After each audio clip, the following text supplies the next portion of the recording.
Assalamualaikum warahmatullahi wabarakatuh. Alhamdulillahirabbil alamin. Assalatu wassalamu ala asrofil amdiya'i wal mursalin Sayyidina Muhammadin wa ala alihi washabihi ajmain amma ba'du. Senang sekali bersama saya Katura Johan dapat menyapa pemirsa pada hari ini. Selamat datang di acara kajian online Gus Miftah bersama IndiHome. Menemani waktu ngabuburit kamu, apalagi di bulan Ramadan ini, IndiHome mempunyai tema khusus untuk bulan Ramadan, yaitu berkah tanpa batas. Agar dapat beraktivitas tanpa terhalang batas apapun tentunya. IndiHome ingin terus menjadi teman dalam kamu bergerak maju lewat beragam acara yang disajikan. Salah satunya adalah kajian online Gus Miftah ini. Semakin semangat tentunya mendalami ilmu agama ya. Kalau melihat fenomena saat ini, pemirsa, bisa dibilang beragam dan semakin unik. Apalagi ragam memperdalam ilmu agama juga semakin mudah diakses. Misalnya melalui internet. Internet membantu semakin mempopulerkan nilai-nilai Islam bukan hanya secara nasional, tetapi juga mendunia. Salah satu nilai Islam yang paling dikenal adalah ramah dan menyenangkan. Tapi, apa sih aplikasi sesungguhnya dari nilai-nilai Islam yang ramah dan menyenangkan? Langsung saja kita akan bahas bersama Gus Miftah. Assalamualaikum Gus, apa kabar? Waalaikumsalam warahmatullahi wabarakatuh. Dan kabar insya Allah tambah sehat.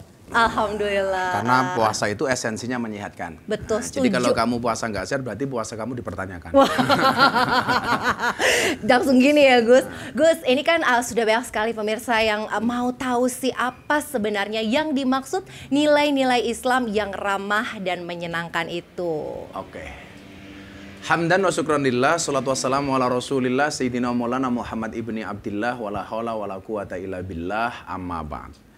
Pemirsa kajian online IndiHome, kita akan membahas tentang Islam yang ramah, bukan Islam yang marah-marah.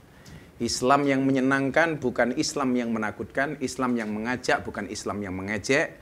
Islam yang merangkul, bukan Islam yang memukul. Nah, jadi orang itu kalau ngomong Islam, beda. Itu biasanya diposisikan dalam dua posisi. Yang pertama, orang yang beragama karena berharap surga, atau orang yang beragama karena takut dengan neraka. Nah, ternyata pola beribadah dan pola keagamaan mereka itu beda-beda. Jadi kalau orang pola beragamanya karena surga, itu biasanya menggambarkan Islam itu dengan sesuatu yang menyenangkan, bahkan syahwat. Makanya dulu pernah ada tuh Ustadz yang mengatakan kenikmatan tertinggi dalam surga itu adalah syahwat. Waduh, itu namanya primus, pria muka syahwat. Ada kepanjangannya ya.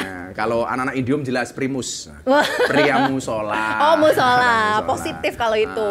Kalau kameramen juga primus, pria muka sembret-sembret. Tapi santai, cintaku pada teman-teman kamera itu tidak terbantahkan. Seperti kamera, fokusnya hanya ke kamu, yang lain ngeblur. Itu yang pertama, Gus. Yang kedua? Orang menggambarkan di surga besok kita akan ditemani 70 bidadari. Tugasnya masing-masing. Hari Senin, kerimbat, hari Selasa, masas, gitu kan. Hari Rabu, pedikur, plecur, macam-macam gitu loh. Jadi, bawaannya hanya seperti itu, gitu. Tapi juga sebaliknya, ada orang yang beragama itu karena takut dengan neraka. Maka menggambarkan agama ini seolah-olah menakutkan itu. Kalau kamu nggak nanti begini, dihukum begini. Nah, padahal Islam itu tidak hanya surga dan tidak hanya neraka. Contoh begini. Gimana, Contoh Gus? begini. Gus Miftah, saya kan anak klub malam nih. Anak klub malam yang tiap hari saya mabuk. Nah, padahal ada hadis Nabi yang mengatakan, sholatnya para pemabuk tidak diterima oleh Allah 40 hari. Bagaimana? 40 hari? 40 hari. Bagaimana dengan kami? Padahal setiap hari kami mabuk. Jawaban Gus Miftah lebih menyenangkan daripada pertanyaannya. Jawaban saya apa? Benar, sholatnya orang mabuk itu tidak diterima 40 hari. Itu hadisnya orang normal. Persoalannya kalian itu abnormal. Nah, artinya kalau kalian sholat nunggu nggak mabuk, sholatnya kapan? Iya, Maka benar. walaupun masih mabuk tetap sholat. Nanti bagaimana dengan omongan orang? Saya bilang cukup Rokib dan Atid yang menilai amalku cangkemmu, rasah melu-melu. Itu. Wah, luar biasa. Jangan begitu. Maka saya lagi begini, tanya lagi, Gus minta ngajak kami berkorban nih, karena kami PSK. Nah, uang yang kami gunakan untuk beli sapi ini uang hasil dari PSK. Nah, Bagaimana? Apakah gimana kami tuh? akan dapat pahala? Jawaban saya sederhana, mohon maaf Gus Miftah bukan panitia pahala. ya. Lah kalau kamu mau ibadah saja, soal diterima atau enggak itu urusan Allah. Hablum minallah ya, Kita betul, fokus saja, betul, betul, gitu, fokus setuju. saja. Lah, makanya kemudian saya ini termasuk orang yang berprinsip bahwa dakwah itu harus menyenangkan. Saya kasih contoh. Namamu tadi siapa? Lupa saya. Eka. Oh, Eka. Saya tuh lah tua lupa kayak. Emang udah tua? Oh, aku. Kira-kira. Kira-kira lah itu loh. Bukan tua deh. Gitu. Karena tua kelapa itu semakin tua semakin bersantan. Oh, Codot, cakep. mana codot. Jadi gini. Gimana, Gus? Kamu ngomong apa tuh lali aku? Loh, santan. Jadi kita bahas santan ini. Ngomong kolak jadi nih. Jadi contoh begini. Saya kenapa ditanya sama banyak orang, kenapa sih pola beragamanya Gus Miftah itu dibuat menyenangkan? Yang pertama, saya selalu berhadapan dengan jamaah yang mempunyai masalah yang kompleks, Katakanlah dia jamaah normal. Kenapa pengajian saya buat ringan dan menyenangkan? Mereka sudah punya masalah keluarga, tanaman di sawah belum panen, kena hama, di rumah bertengkar sama suami, bayar cicilan dan lain sebagainya.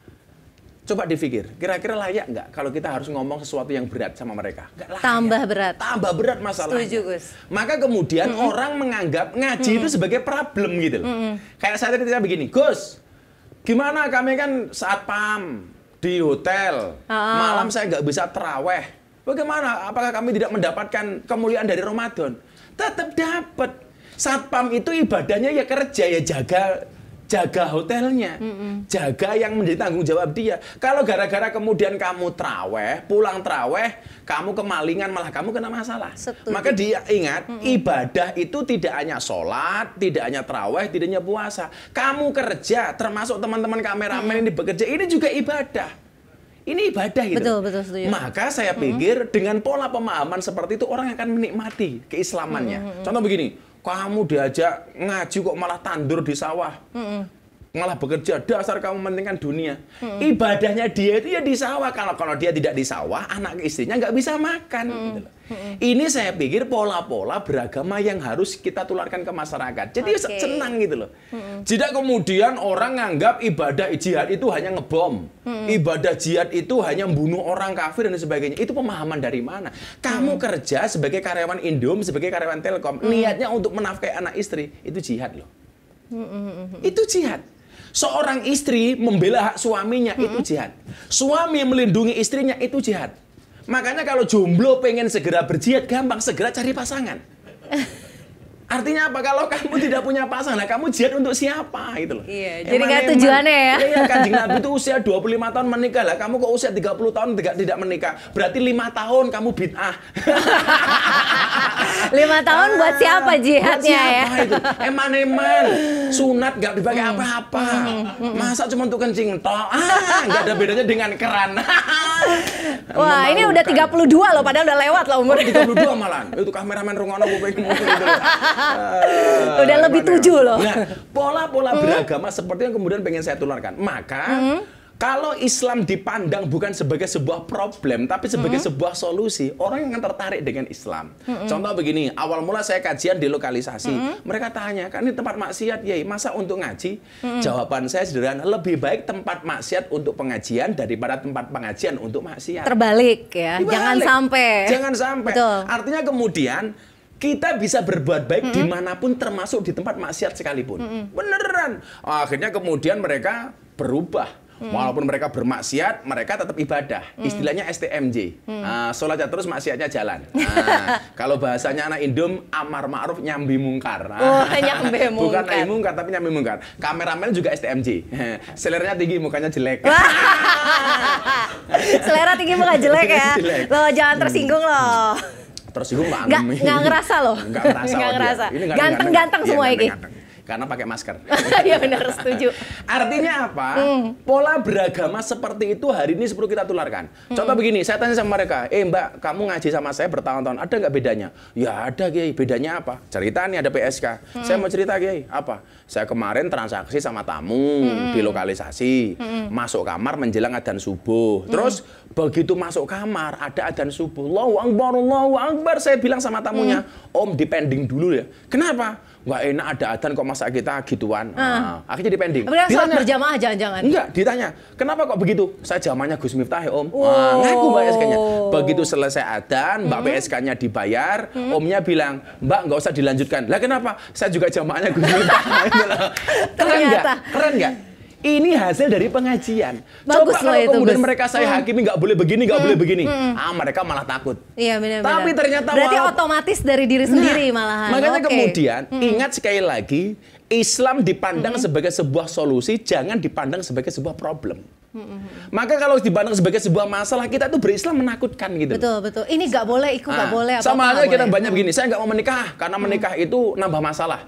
Loh, kamu salah. Memang menikah itu nambah masalah. Tapi kehebatan pernikahan itu apa? Dua orang bersatu yang tadinya mencari solusi sendiri, begitu dia bersatu, dua orang mencari solusi bersama-sama. Wow. Maka saya selalu mensiarkan Islam yang ramah dengan mengatakan Gus Miftah menyelesaikan masalah tanpa makalah. Keren. Yang di studio pada tepuk tangan, yang di rumah apalagi nih ya. Luar biasa sekali. Jadi ramah dan menyenangkan. Ramah dan menyenangkan. Betul. Kita itu happy harusnya. Karena dalam bahasa agama dikatakan begini, la takhaf wa la tahzan. Jangan takut, jangan susah. Artinya apa? Perasaan takut dan perasaan susah itu kita nggak boleh. Kalau kamu hari ini ketakutan yang berlebihan, susah yang berlebihan, seolah-olah Allah itu jahat. Padahal Allah itu menyenangkan. Bahkan Allah ini bisa diajak guyon. Bisa diajak guyon. Nah ini anyar. Coba caranya bagaimana? Tak ajari bagaimana cara ngajak Gusti Allah guyon. Gimana caranya? Tak kasih contoh. Jadi Nabi Musa itu pernah sholat istisqa. Kamu tahu sholat istisqa apa? Sholat minta air hujan. Minta hujan. Iya. Sekali sholat, dua kali sholat, tiga kali sholat, belum turun hujan. Akhirnya apa? Nabi Musa wadul sama Gusti Allah. Gusti, kok nggak hujan? Kenapa? Padahal kami sudah sholat istisqa. Kenapa belum kau turunkan air hujan? Jawaban Allah apa? Jawaban Allah itu ada dua. Hei Musa, kalau kalian pengen aku menurunkan air hujan, syaratnya dua nih. Satu, jadilah umat yang akur. Emang kenapa Gusti? Kata Musa, saya belum mau menurunkan air hujan kepada kalian karena ada di antara umatmu yang tidak mau akur. Yang masih bermusuhan antara satu dan yang lainnya, menyakiti antara satu dan yang lainnya. Padahal dikatakan la tadkhuluna jannata hatta tu'minu wa la tu'minuna hatta tahabu. Sekali-kali kamu tidak akan masuk surga sehingga kamu beriman, dan kamu belum dikatakan beriman sehingga memiliki kasih cinta dan kasih sayang. Ada umatmu yang belum akur Musa. Selama umatmu tidak akur, saya tidak akan turunkan air hujan. Nabi Musa tanya, Gusti, umatku siapa yang belum mau akur? Katakan sama saya, akan saya hajar dia. Allah jawab, mus, aku nggak mungkin ngomong sama kamu. Masa Gusti Allah hibah, mus. Masa Gusti Allah kok ngerasani? Gila lo, mus. Gitu.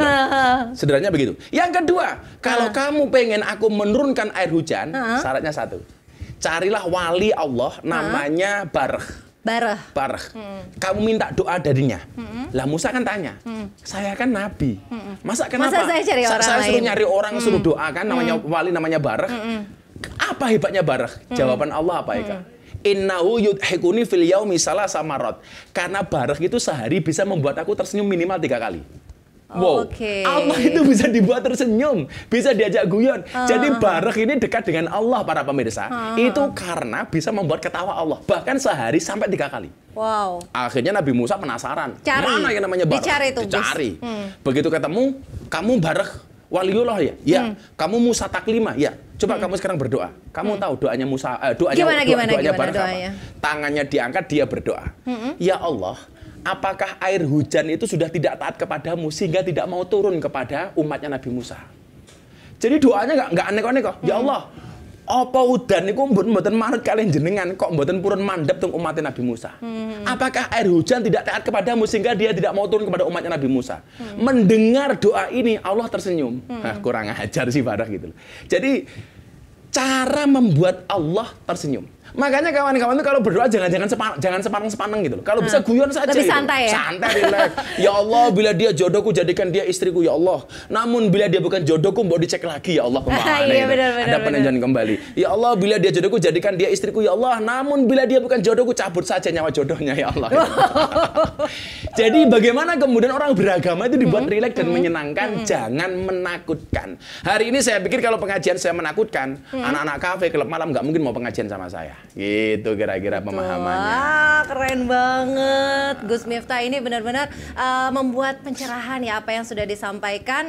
Menyelesaikan masalah tanpa makalah. Tanpa makalah ya. Jadi memang sederhana tapi cukup dalam. Jadi sehingga untuk para pemirsa, kalau yang sudah disampaikan oleh Gus Miftah, apapun masalahnya seperti itu ya Gus, kita bisa dengan lebih menyenangkan, lebih rileks. Rumah tangga itu, rumah tangga itu.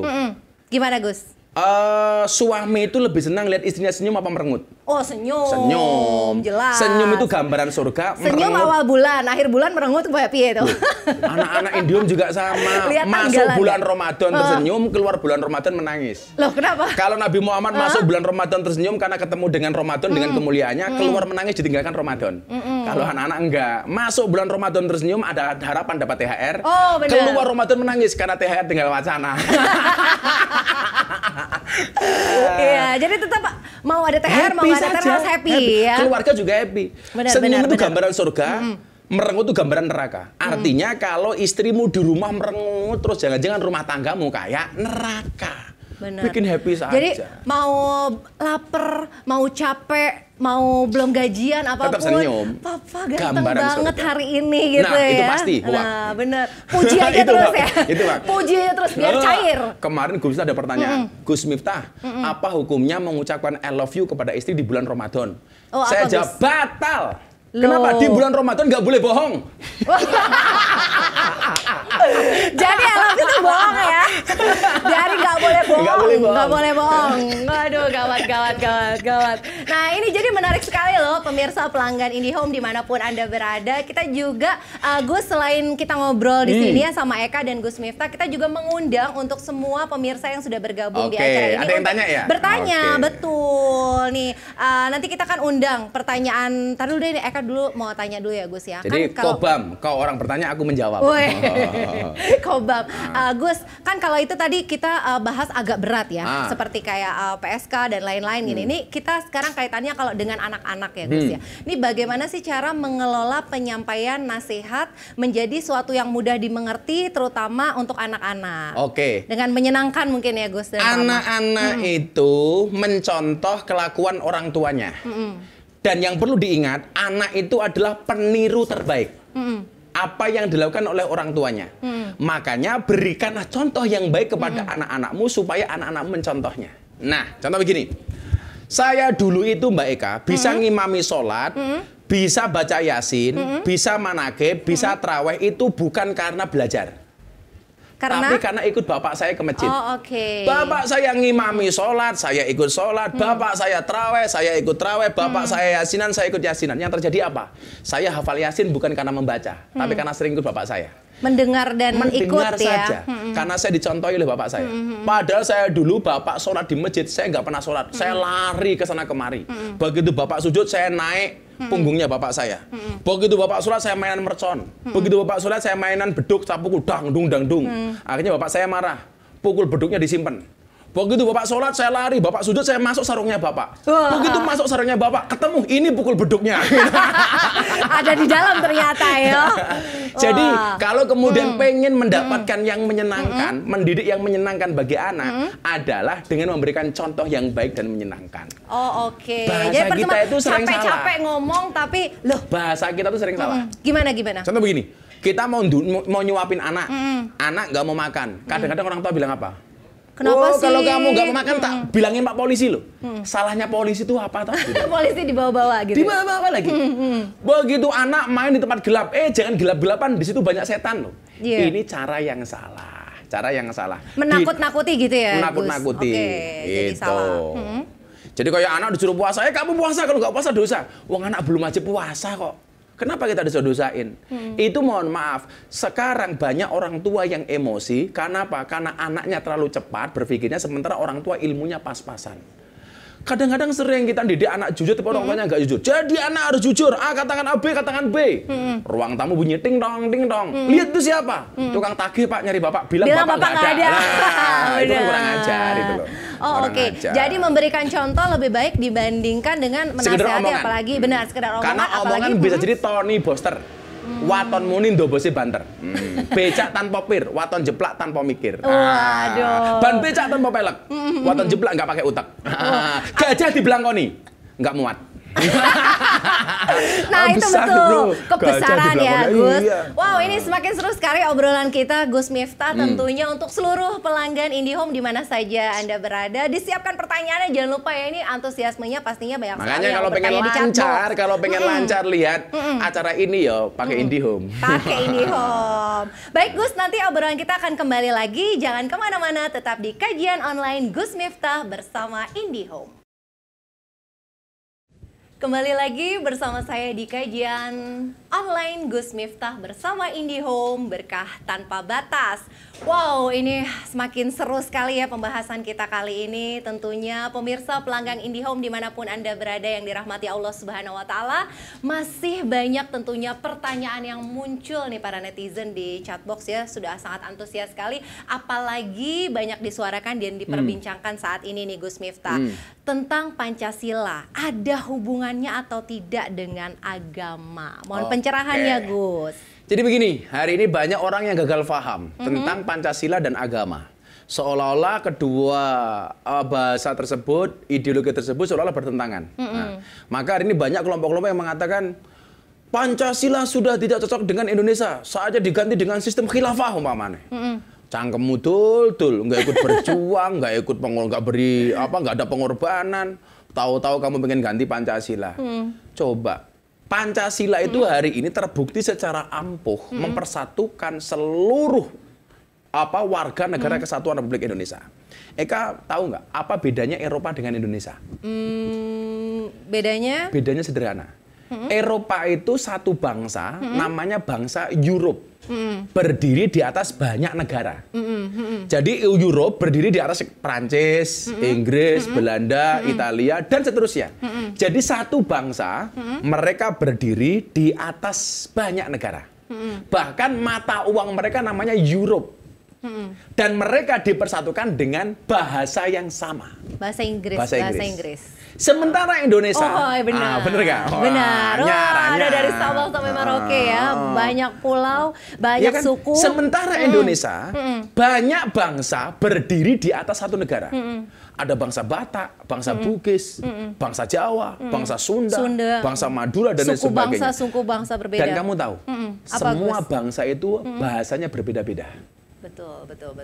Bahasa Madura, Durma bo abo dek. Bahasa Surabaya, Dancok cak, gitu loh. Maka saya yakin corona itu pasti dari Cina. Karena namanya Kohrona.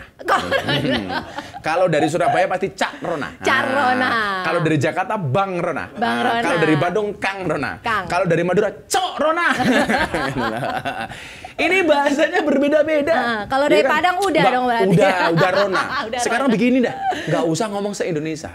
Sama-sama bahasa Jawanya itu loh, dari Surabaya sampai ke Jawa, sampai Jawa Tengah beda-beda. Tegal geser dikit coba udah kalau beda Surabaya ya. agak kasar sih, Dancok cak. Dan Dancok itu bukan misuh, itu nama tank di Belanda yang diabadikan jadi nama tank. Itu nama tokoh di Belanda yang diabadikan jadi nama tank. Makanya kalau di Surabaya, piye kabare cok, itu malah sapaan akrab. Berarti udah akrab ya? Akrab. Jangan berani-berani ngomong gitu kalau belum Faisal, akrab. piye cok? Itu berarti akrab dengan Faisal itu loh. Jadi itu berangkat lagi ke Madiun, Jogja, Solo. Jogja, Solo bahasanya halus kayak saya. Halus ngomongnya banget. luama ya. Tidak sikili pripun matane panjenengan gitu kan. Itu Jogja, Solo. Begitu ke barat lagi ketemu bangsa ngapakiyah. Bapake, mamake, piye kabare? Sudah beda. Ini baru sama-sama orang Jawa. Masih satu pulau. Saya kan kenapa dari dulu nggak pernah ngerokok? Karena saya pernah pengalaman nggak enak. Gus? Datang ke rumahnya Dalang Endos waktu itu ditawarin ngerokok pakai bahasa ngapak. Pak Kiai kisuk-kisuk ngobori cocot. Ya Allah, cocot ngobori cocot bahasane. Coba, ini sama-sama Jawa. Ke barat dikit ketemunya mana? Bandung. Bahasanya sudah mulai Sunda. Sunda halus. Kadonya halus. Yang lucu ada orang ngapak main ke kampungnya orang Bandung, orang Sunda. Begitu masuk kampungnya orang Sunda, dia nginjak kotoran. Orang ngapak itu teriak, "Tai ini siapa ge?" Dijawab sama orang Sunda, "Iya mah taina urang." Nah, orang ngapaknya marah, "Inyong nggak percaya, masa taina urang gedenya segiye?" Ini beda bahasa. Dan kamu tahu apa yang kemudian mempersatukan seluruh anak bangsa yang begitu banyaknya. Dan mereka harus berdiri di satu negara namanya Indonesia. Mereka dipersatukan oleh Pancasila. Makanya kenapa kemudian kita mengenal istilah Bhinneka Tunggal Ika.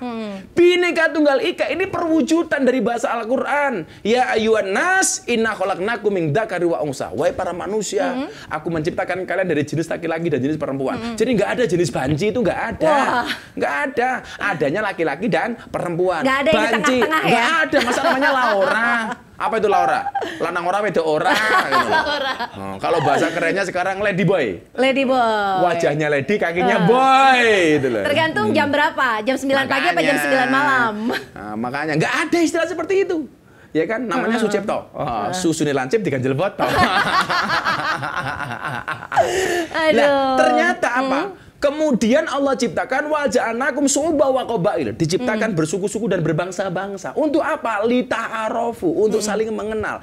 Dan lita'arofunya ini ternyata di Indonesia menggunakan Pancasila. Bhinneka Tunggal Ika, berbeda-beda tetapi tetap satu jua. Kalau seperti ini, kemudian di dalamnya kita mengenal Pancasila, satu ketuhanan yang Maha Esa, mengajarkan kul huwallahu ahad, Allahu shamad, lam yalid walam yulad, dan seterusnya. Kemanusiaan yang adil dan beradab. Duribat alaihimu dilatu aina masukifu ila bihabli minallah habli minannas. Jeleknya Pancasila di mana? Maka hari ini kalau ada orang teriak-teriak ganti Pancasila dengan khilafah, mereka berarti gagal paham. Mereka salah paham atau pahamnya yang salah. Ingat, Pancasila dibuat oleh orang-orang top, bahkan mendapatkan restu dari para kiai dan masyayikh. Pakai wirid, pakai dzikir, pakai tirakat, pakai perjuangan, pakai darah, pakai nyawa. Hari ini orang dengan gampangnya mengatakan Pancasila tidak cocok. Orang-orang yang tidak mau mengakui ideologi Pancasila, cukup saya katakan silahkan tinggalkan Indonesia. Wong kamu nggak mau berjuang. Padahal itu udah susah payah ya diperjuangkan. Makanya hari ini saya agak heran gitu. Ya. Saya kemarin ada berita, salah satu yang banyak terpapar paham-paham seperti ini, itu salah satunya adalah di BUMN. Bahkan kemarin BNPT menangkap seorang karyawan BUMN, pegawai BUMN, gara-gara punya paham yang salah seperti ini. Dan ini tidak boleh terjadi di Telkom. Setuju? Setuju. Nggak boleh terjadi di IndiHome. Artinya apa? Kita bekerja untuk negara. Jangan sampai kemudian Anda makan uangnya negara, menggunakan fasilitas negara, tapi untuk melawan dan menyerang negara. Nggak boleh hidup di Indonesia. Oh, kalau soal itu saya galak saya. Jadi sebenarnya itu udah baik, cuman nggak boleh kita tuh salah paham seperti salah itu paham ya. atau pahamnya salah. Iya, betul. Kemarin saya liwat di Jogja itu, begitu naik mobil, orang tanya, "Wow, Akbar, ganti Pancasila dengan khilafah." Takbir, Allah Akbar. Mobil kaca langsung tak buka. Langsung saya jawab, "Sami Allahu liman hamidah." Malah kayak orang sholat loh. Allahu Akbar. Sopirku jawab, "Rabbana walakal hamd." Oke, jadi sekali lagi untuk Pancasila tidak bertentangan dengan agama. Betul, selaras tidak bertentangan dengan agama. Betul, dan itu tuh sudah dibuktikan ya. Udah. Dan sampai hari ini Pancasila mampu menjaga kerukunan bangsa Indonesia. Betul. Menghormati antara satu dan yang lainnya, walaupun suku agamanya berbeda. Itulah Pancasila. Nanti yang paling terasa ini Gus, kalau misalnya kita berada di negara lain mungkin ya, mungkin di Indonesia Pancasila, di luar kita tetap Pancasila dan bersama, benar ya Gus ya? Tetap dimanapun Pancasila adalah merupakan ideologi kita. Iya, betul. Nggak bisa ditawar-tawar. Ada di sini sama di sini. Ada di hati dan pikiran. Di Tapi hati ingat, dan pikiran. Cintailah pasanganmu cukup menggunakan hati. Jadi jangan cintai pasanganmu dengan segenap jiwa. Kenapa jadi kalau tuh, kamu putus dari pacarmu, cukup sakit hati, tidak sampai sakit jiwa. Wah, cakep, bener banget. Nah, sekali lagi kita juga mengundang nih Gus ya, untuk para pemirsa pelanggan IndiHome yang dirahmati Allah Subhanahu Wa Taala dimanapun Anda berada. Ada pertanyaan, boleh langsung ketik saja di kolom chat box, bisa bertanya nih. Apalagi sekarang topik yang kita bahas sangat menarik sekali ya Gus ya. Siapa sih yang nggak tahu Pancasila? Mungkin sejak lahir orang tua kita di sekolah juga dari mulai SD ya Gus ya, SMP, SMA, kuliah, kita masih membahas tentang bagaimana Pancasila dan juga menjadi warga negara yang baik. Ya, baik. netizen, aduh ini pemirsa dimanapun Anda berada yang dirahmati Allah Subhanahu wa Ta'ala, pelanggan IndiHome, kita nanti akan kembali lagi tentunya setelah yang satu ini. Masih di kajian online Gus Miftah bersama IndiHome. Yeay, masih semangat ya semuanya netizen pelanggan IndiHome yang dirahmati Allah dimanapun Anda berada. Kembali lagi bersama saya Katra di kajian online bersama Gus Miftah hari ini ya Gus ya. Masih semangat ya Gus? Ya, menyelesaikan masalah tanpa makalah. Waduh, kalau pastinya. Eka menyelesaikan masalah nambah masalah. Jangan dong. Bersama IndiHome berkah tanpa batas. Nah Gus Miftah, di Al-Quran ini kan banyak sekali pembahasan tentunya ya. Ini salah satunya adalah ya ayyuhal mu'minun. Nah, sebenarnya orang mukmin itu seperti apa sih Gus? Mohon pencerahannya.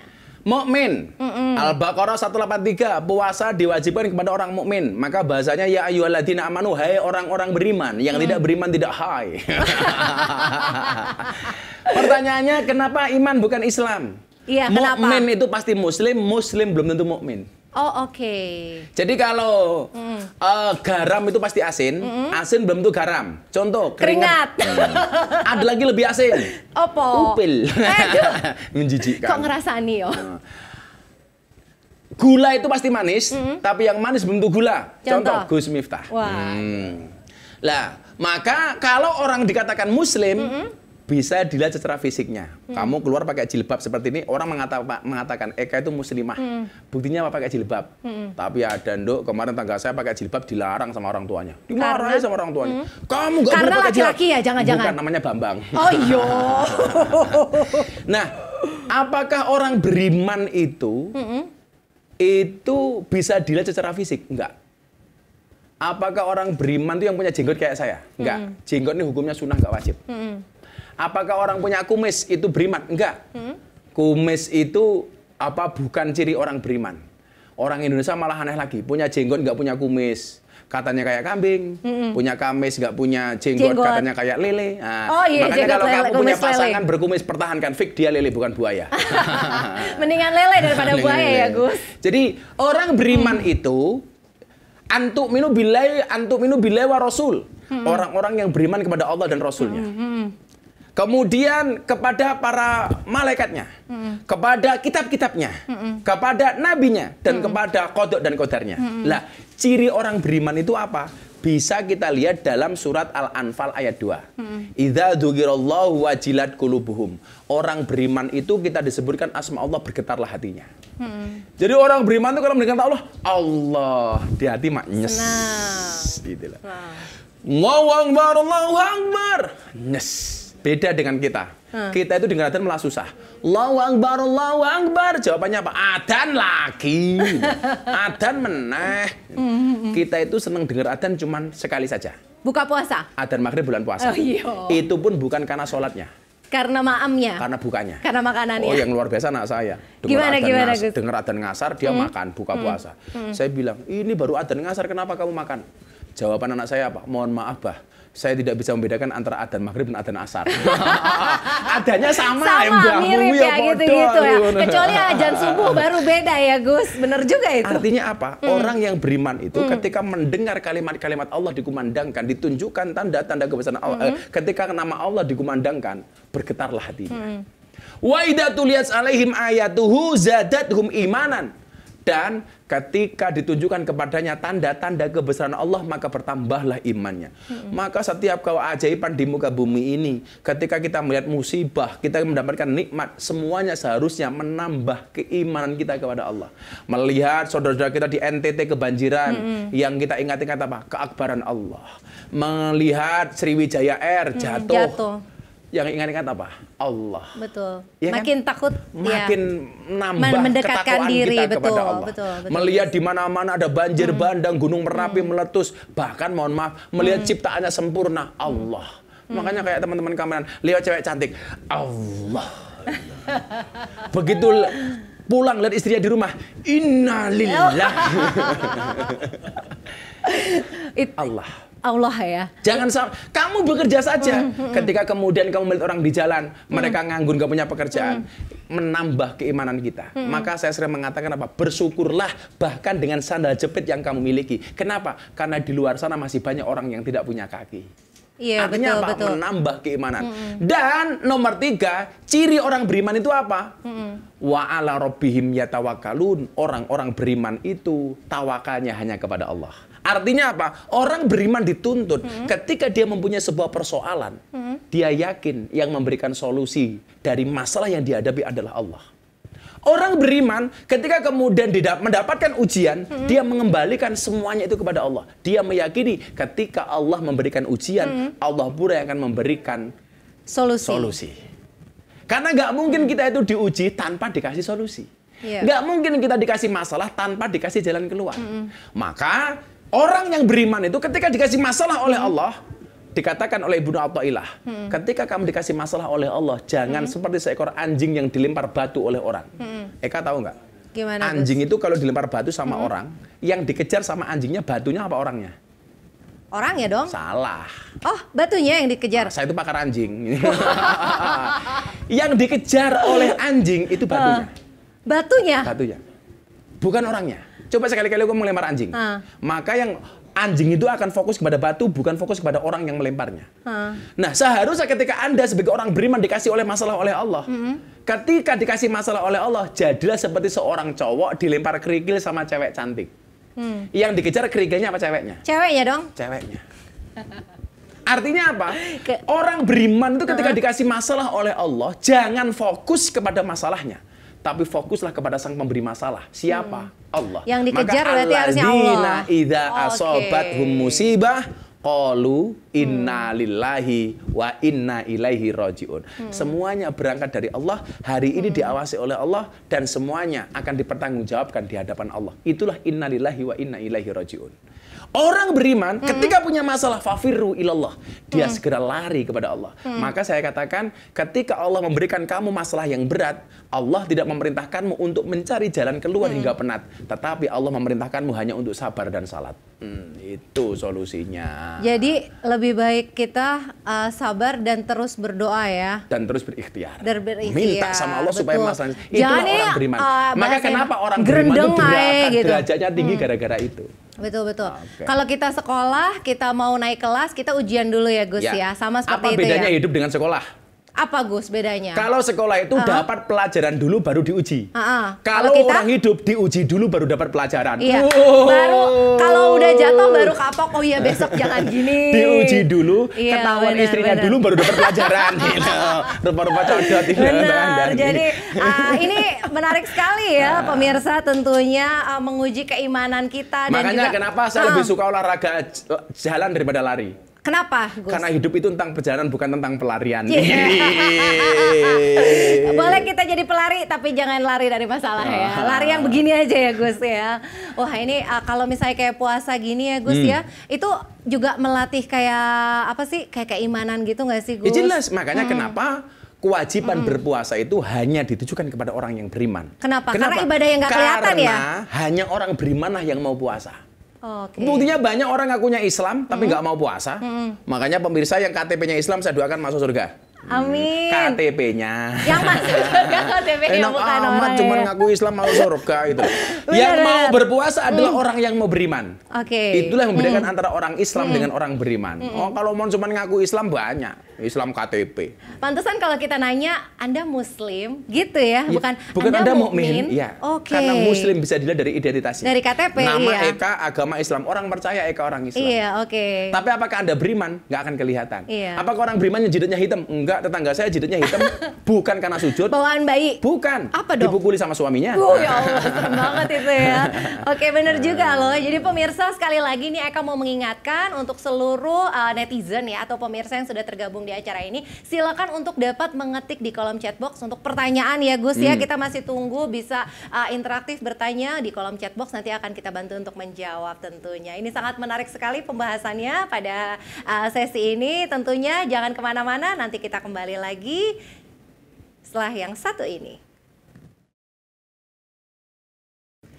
Nah, udah merasa terpanggil belum nih? Seperti puasa itu kan untuk orang yang beriman. Kamu puasa karena apa nih selama ini? Ayo, Gus. Ya. Ini ngomong-ngomong sudah ada pertanyaan yang masuk nih, Gus. Kamu baca, dari aku jawab. pemirsa kita ya. Eka bacain, nanti Gus baca ya. Ini dari Angga atau Bapak Angga ya. Bagaimana mengelola penyampaian nasihat menjadi sesuatu yang mudah dimengerti, terutama jika dilakukan kepada anak-anak? Khatibun nas biqadri uqulihim, berbicara kepada manusia sesuai dengan kemampuan akalnya.